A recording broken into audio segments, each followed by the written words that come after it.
为什么要亲我？跟我接吻有那么恶心吗？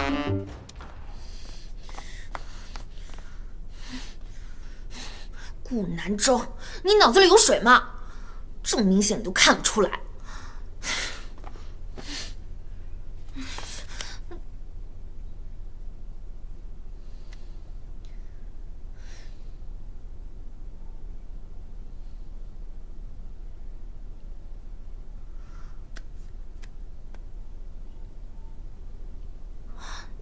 怎么还要签啊？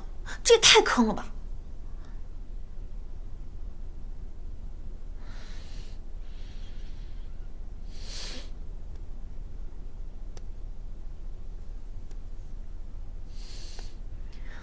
如果这些普通的公式对他都无效的话，那么你就可以尝试利用一些心理原理，制造一些与他拉近关系的机会。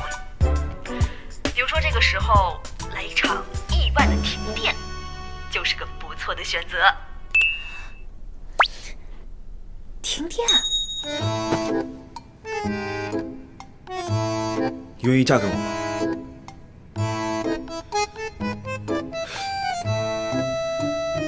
好像有点没创。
你怎么从外面回来了？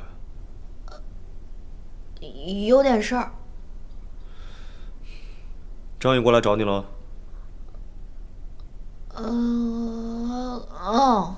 大半夜你还跑出去见他？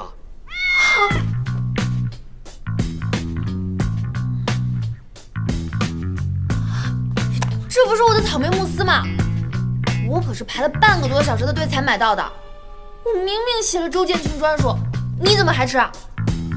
我想吃就吃，大不了陪你。顾南州，我警告你，以后不准动我的东西，尤其是吃的，尤其是写了周建清专属的吃的。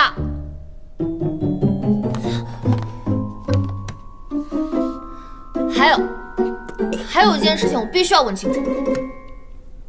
去露营的那天晚上，你记不记得你亲了我？